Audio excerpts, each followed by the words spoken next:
Ralf, we've introduced your research into enhancements, but what are the basic types of enhancement that we could say are common and available to printers these days?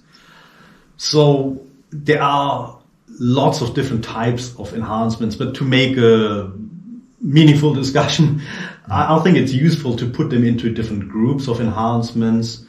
And so different enhancements do have different effects to users. They have different perceptions from print buyers. And obviously different technologies are being used on the printer side to create those. So it makes sense to talk about different groups of enhancements.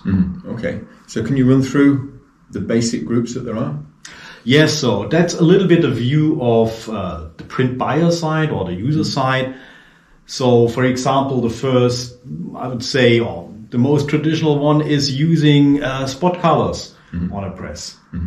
Also gamut expansion, because in the end, the end user wouldn't know that sort of a very bright color, Coca-Cola red, Deutsche Bank blue, is whether it's a spot color or created by gamut expansion. It is just a very bright, strong color, and that could be an enhancement effect. Yeah. Other effects are, for example, printing metallics. Right. So silver, gold, or all the different kinds of hues in between, which you can achieve by overprinting. Another type of effects is fluorescent colors. There could be also different ones. So pink and yellow is probably the most famous ones, the most notable ones. Another type of enhancement is white. That always needs a little bit of explanation because it only works if you do have a special substrate underneath it. So you're printing on black, and then you need a white for just white or for CMYK layer. And we're going to come on to that in a future talk as part of this series. So white is a little bit, needs more explanation. Well known, or probably most striking, is foiling.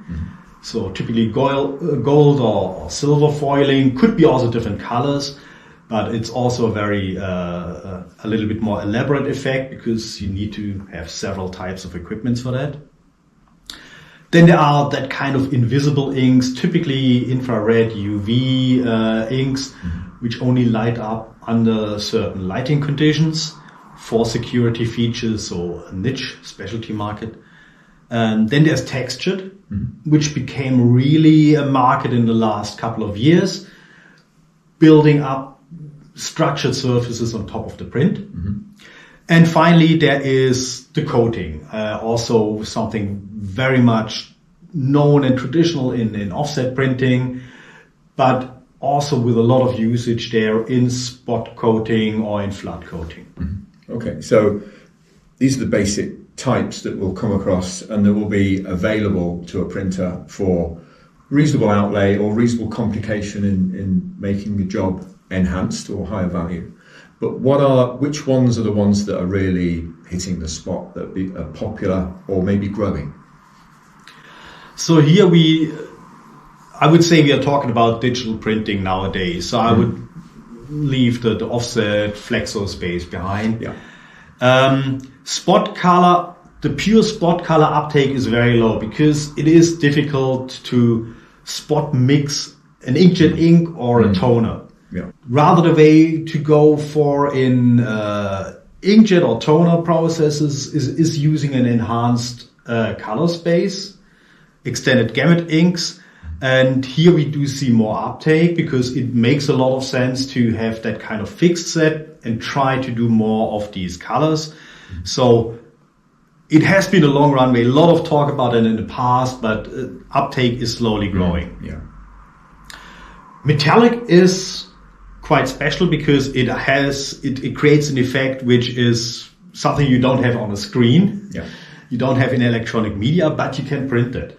And here I do see quite a much bigger uptake here. It's still, of course, not a majority of prints, but quite high interest and good uptake from a low base, however, starting. And that's different to foiling, metallic inks or toners as against foiling. It's a different effect. Yes, the effect is different, but also the production process is different. So printing metallic inks, you do it in line with all the other processes. While foiling, typically you need to have extra equipment. And if you want to overprint the foil again, then you need to refeed it, so it makes the whole process a lot more complicated. Okay.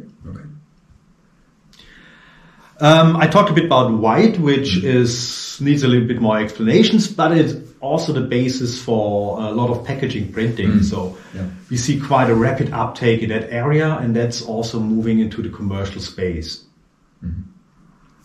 Well, coating, that again is a very important area.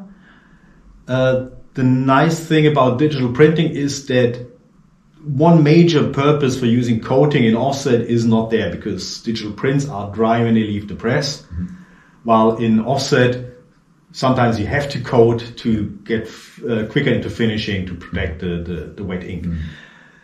But still, you can use spot coating also on digital printing with very nice effects, and there is quite some uptake as inline or in nearline process.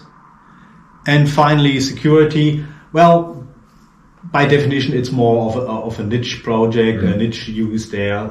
It's being done in different ways, but to a limited extent.